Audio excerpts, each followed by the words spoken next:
What's up, y'all? Welcome to Yard Up, my channel where I show you DIY stuff around the house. Today, we're doing drip lines. Let me show you what you need. So, first you'll need some barbed couplers. I got 1/2-inch barbed couplers. It's probably the size you'll need. Not guaranteed, so you want to check beforehand. Some of you may need 3/8 inch. It's a bit smaller than your normal size, but generally speaking, especially new homes, I live in the DFW area, Dallas-Fort Worth. Most of the drip lines are going to be about 1/2 inch.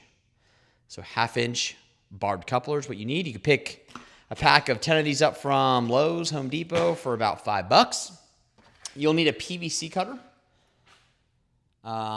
Just ask the guys in the store for where the PVC cutter is. They'll be in the plumbing PVC aisle.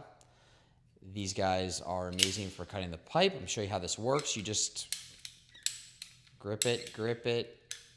You move in the blade. Here, it's easier with two hands. Let me put this mic here. Let's test this out. There we go. I want this to fall.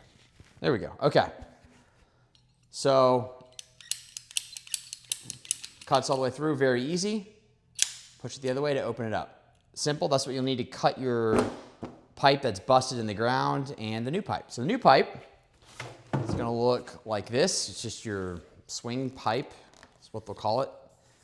It's generic hollow tubing, 1/2 inch. Should be the same size that you have in the ground.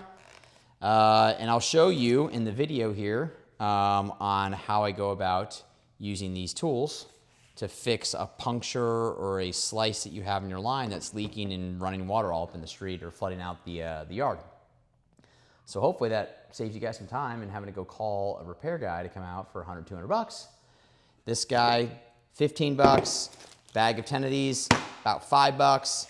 About 50 feet of tubing, it's probably gonna run you about $30, and that'll be pretty much a lifetime supply. So hopefully that helps.